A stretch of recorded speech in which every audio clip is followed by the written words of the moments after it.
Mesdames et messieurs, et vous les enfants, bienvenue dans ce nouvel épisode de la face cachée des parcs. Et aujourd'hui, on découvre ensemble le parc Walligator.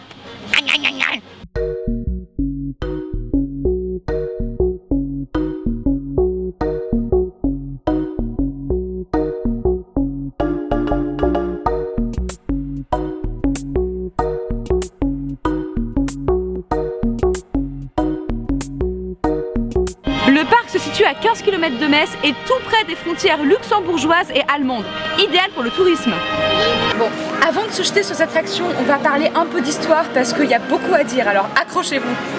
Déjà, il faut savoir que Walligator faisait partie du grand projet de la France d'implanter des parcs de loisirs dans les années 80. Du coup, il a ouvert en 1989, en même temps que le parc Astérix, à l'époque sous le nom de Big Bang Schtroumpf. A l'origine, le parc était donc thématisé autour des Schtroumpfs, la BD de Peyo, comme le prouve le logo et même le nom du parc. Mais en 1991, le groupe belge Walibi Park rachète le parc qui est au bord de la faillite et il devient alors Walibi Schtroumpf. Walibi renforce alors à mort le thème des Schtroumpfs, mais malheureusement, à cause de la concurrence de Euro Disneyland à l'époque et du parc Astérix, le parc a du mal à se faire une place. Et donc, rebelote, le parc est de nouveau racheté, cette fois-ci par Six Flags, une compagnie américaine, et change de nom en 2003 pour s'appeler Walibi Lorraine.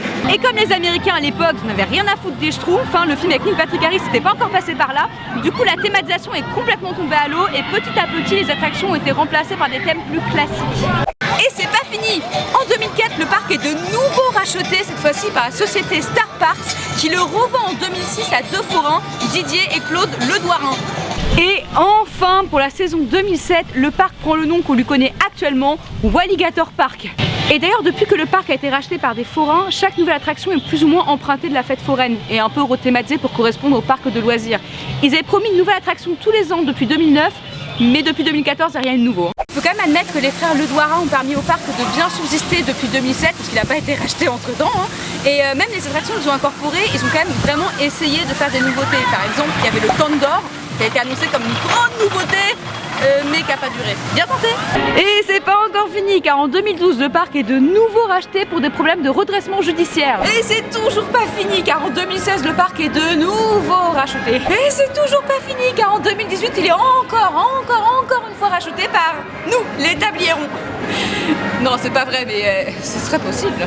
Et depuis 2016, depuis le dernier rachat du parc, donc, beaucoup d'attractions ont été rénovées ou remplacées, comme le Tangor qui a jamais vraiment très bien marché, ce qui est dommage parce que ça a l'air plutôt sympa.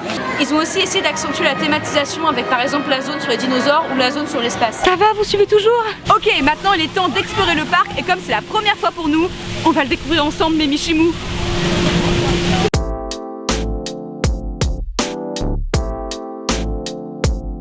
Et c'est là qu'habite la sardine de la famille pirate. La sardine! Alors déjà, on va commencer par la technique du mouton malin, c'est-à-dire faire exactement l'inverse de tout le monde. Donc commencer par le fond du parc avec The Monster.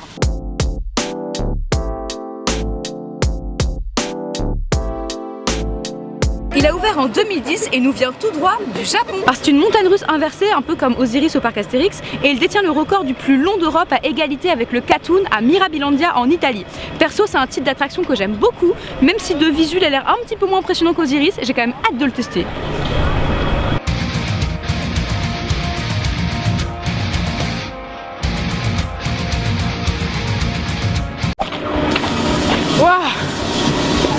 Je sais pas trop ce qui vient de se passer, c'était intense, ça va très vite. Il y a 2 ou 3 vrilles, j'ai arrêté de compter, un looping, ça te retourne le cerveau, c'est bien, c'était bien.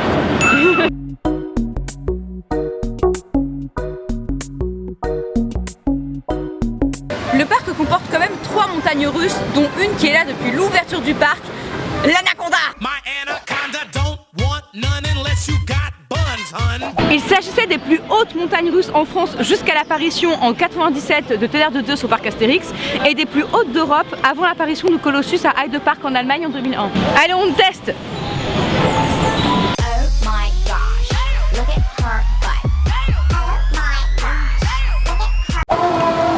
Ben voilà, on a fait l'Anaconda, c'était sympa, c'était mignon. Moi j'ai eu plus peur dans la montée parce que c'est un peu raide et que ça voit que c'est un peu vieux, mais sinon c'est bien. Et les filles qui ont des gros seins, accrochez-vous à vos soutiens-gorge parce que ça secoue un petit peu quand même.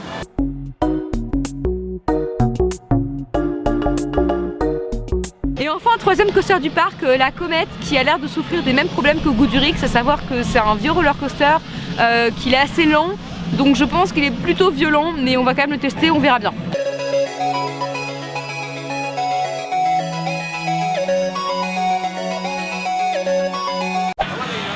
Bon bah finalement c'était pas mal, c'est assez court donc du coup ça va, t'as pas trop le temps de voir venir le truc. Après je m'attendais pas du tout à la deuxième vrille là qui est là, celle-là là, c'est une traîtresse. Et puis du coup comme il y avait personne on a pu faire 2 tours d'affilée, sauf que le deuxième tour pour moi personnellement c'est un peu trop. Donc je vais aller aux toilettes, hein. Au revoir.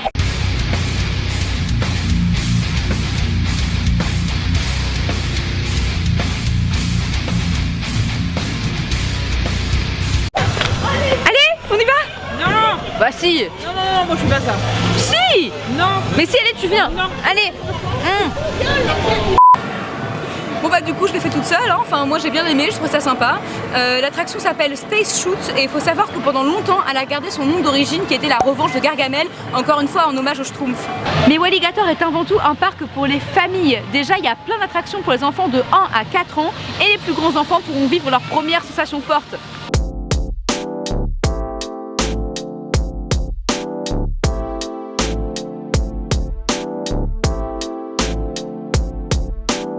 Et c'est dans ce coin-là que se trouvait le village des Schtroumpfs à l'ouverture du parc. On pouvait même faire des photos avec les mascottes comme les Schtroumpfs ou Gargamel. D'ailleurs, il y a encore les champignons. Viens au pays des Schtroumpfs, des petits êtres bleus.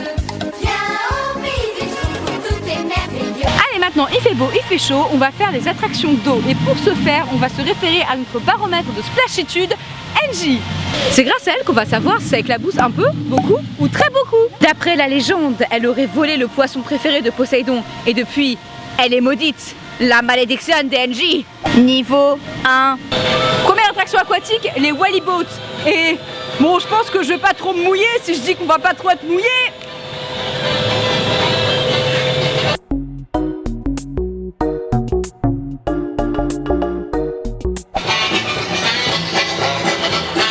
En fait, c'est hyper long et il n'y a rien à voir. Et on se fait chier. Genre on voit encore la rive là d'ici. Voilà. Donc voilà ce qu'on a parcouru.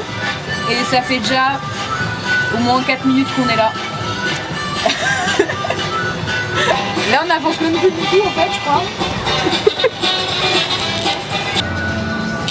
T'entends ça Naomi? Alors je sais pas si vous entendez avec le micro mais là c'est exactement la même musique que le carrousel à Disneyland. Genre la même, ils ont même pas changé, altéré ou quoi, c'est la même.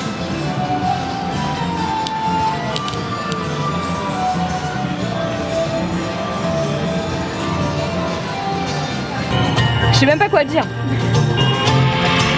Même le canard il est plus rapide que nous. Elle est très amoureuse.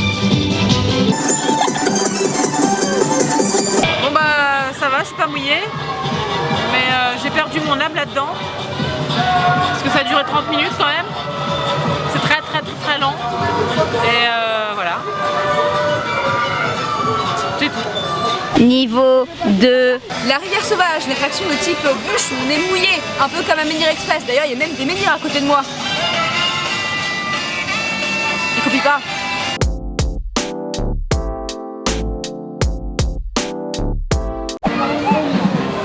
Bon bah niveau mouillage ça va, là j'ai eu le temps de sécher donc du coup c'est pas énorme non plus.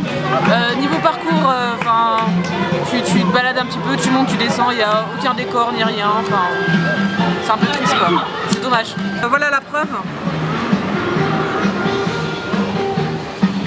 Niveau 3. Dino Raft, une attraction de type bouée qui ressemble un petit peu à celle qu'il y a à Universal. Si on ferme les yeux on croirait y être, regardez.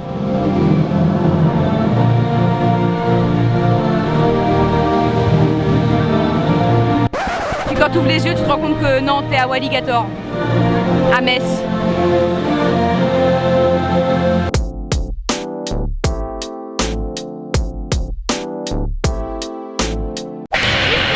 Yes, grâce à mon offre à Poséidon, j'ai pas été trop mouillée. Bon, je suis un peu plus mouillée que dans les bûches, mais sinon, t'es quand même obligé d'être mouillée parce qu'il y a 2 grosses cascades et vous passez au milieu et là forcément, c'est obligé. Donc maintenant on va les sécher à Géloc. Non. Allez. Non, je fais pas. Allez. Mais non.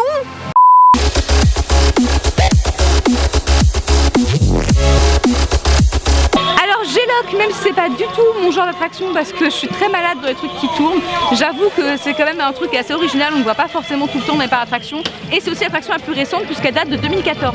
Naomi, viens, on fait celui-là. Ah non, moi je fais pas ça. Allez. Non, je vais te mettre pendant toute la journée là. Non. Allez.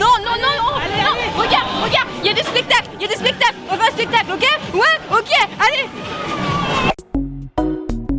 Le parc propose un spectacle d'illusion qui a été élu meilleur spectacle de l'année par la FFAP, donc c'est quand même quelque chose et c'est aussi l'occasion de faire une petite pause.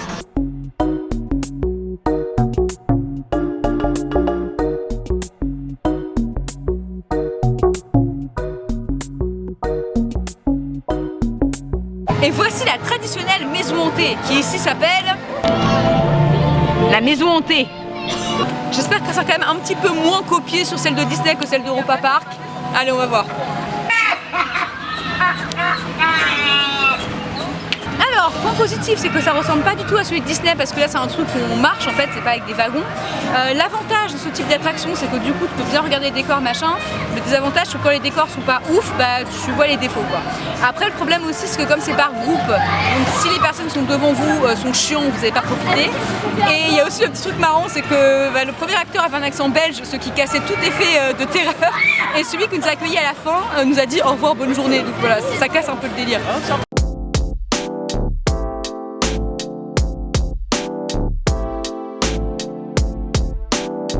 Et voilà, il est 17h30 et c'est déjà la fermeture du parc. Alors, qu'est-ce qu'il y a à retenir de notre visite à Walligator? Alors déjà, c'était très sympa comme journée. Le parc est agréable, c'est plutôt joli. Il y a plein d'endroits pour faire des belles photos, tout ça. C'est aussi un très bon parc pour les familles. C'est pas très cher et en plus des tarifs pour les enfants et pour les seniors. Je trouve qu'il y a un bon rapport qualité-prix. Même au niveau de la bouffe, c'est pas très cher non plus. Justement, il y a plein de points pour manger, vraiment à tous les prix et tout ça. Il y a des aires de pique-nique pour se reposer. Le staff est très sympa, les cast members sont vraiment au top. Ils nous laissent faire 2 tours si jamais il y a personne. Et il y a aussi des endroits pour poser les sacs dans presque toutes les attractions, chose qu'il n'y a pas forcément à Disney ou Astérix, donc ça c'est génial. Il y a pas mal de petits détails sympas, par exemple il y a des affiches où on peut voir les espèces des arbres qu'on croise dans le parc, donc ça c'est mignon je trouve. Pareil pour l'attraction Jurassic Park, où on t'apprend aussi des choses sur les dinosaures, donc ça c'est sympa. Les enfants comme les adultes pourront trouver des attractions à leur goût parce qu'il y a aussi beaucoup de trucs à sensations fortes et le fait que les attractions soient reprises de fêtes foraines, ça ajoute un petit truc un peu d'originalité parce que du coup c'est des attractions qu'on voit pas forcément dans les parcs d'attractions de manière générale. Alors maintenant pour les points négatifs, je dirais que le plus gros point négatif c'est le souci de thématisation. Parce que comme ils ont beaucoup changé de nom et de thème et tout ça, ils savent pas trop où se situer. Par exemple, il n'y a pas vraiment de land distant. Donc un coup c'est l'espace, après tu marches 2 mètres plus loin, t'es chez les cowboys, enfin, c'est pas très cohérent. Il y a des endroits qui sont assez vides dans le parc. Par exemple, autour du Monster, il n'y a rien. C'est pas thématisé, c'est juste un grand 8 comme ça, mais il n'y a vraiment rien autour. Du coup, niveau attraction, c'est un petit peu inégal. Il y en a où on s'amuse beaucoup et il y en a d'autres où on se fait vraiment chier, notamment les bateaux, parce qu'il n'y a rien, c'est super lent, il n'y a pas d'animatronics pour dynamiser tout ça. Et c'est pareil pour les bûches, il n'y a vraiment que dalle au niveau du parcours, c'est juste tu montes, tu descends et c'est fini, il n'y a pas d'amusement. Et il y a énormément de choses qui ont été pompées à Disneyland. Déjà, les musiques.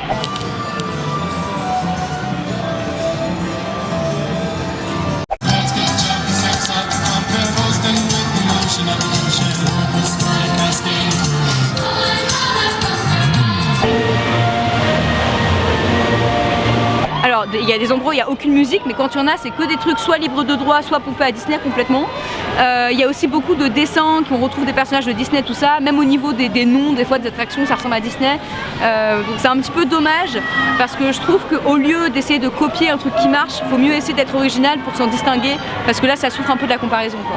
Et dernier point, le parc n'est pas ouvert très longtemps. Par exemple aujourd'hui c'était ouvert de 10h30 à 17h30 et autant nous il n'y avait vraiment personne, mais les jours de forte affluence je pense que c'est pas génial parce qu'en plus ils sont assez lents pour charger les gens dans les attractions. Donc voilà, choisissez bien votre journée sinon vous allez vraiment attendre longtemps quoi. Maintenant passons aux astuces. Donc du coup vous pouvez déjà trouver les conseils de Wally sur le plan qui vous conseille de ne pas oublier le petit jeton pour le parking parce qu'il n'y a rien quand tu arrives et il faut penser à l'acheter à la caisse. Vous avez aussi la possibilité d'acheter un billet de revisite, c'est-à-dire qu'avant de sortir du parc, vous pouvez pouvez acheter ce billet pour revenir quand vous voulez dans le parc. Et en plus, il est à moins 50%, donc je pense que c'est une bonne idée. Il y a aussi un tarif préférentiel pour les enfants, les seniors et les femmes enceintes. Vous pouvez aussi acheter un fast-pass pour 12 €. Donc ce que je vous conseille, c'est de voir à peu près s'il y a beaucoup de monde ou pas dans le parc pour l'acheter, parce que s'il n'y a personne, ça sert à rien. Le parc propose aussi un pass annuel pour 99 €, où vous pouvez venir toute l'année, sauf pour les soirées d'Halloween. Ah oui, j'ai aussi oublié de vous parler de la Wi-Fi, qui est disponible que pour les iPhones, malheureusement. Malgré les points négatifs, Walligator reste un des pionniers des parcs d'attractions en Europe. Les créateurs étaient passionnés par les parcs d'attractions et se sont bien battus pour créer le leur. Comme par exemple avec les montagnes russes Anaconda. Et si cette face cachée des parcs sur Walligator ne vous a pas suffi, sachez qu'il y a un musée dédié à l'histoire du parc à l'intérieur dans la zone Main Street.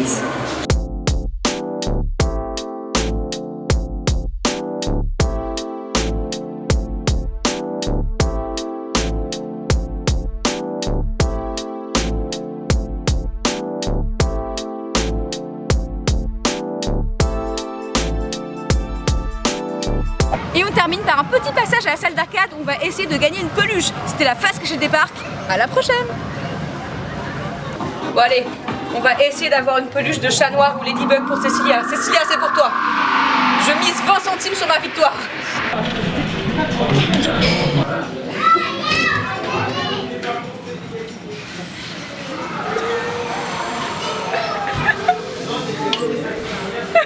J'ai échoué.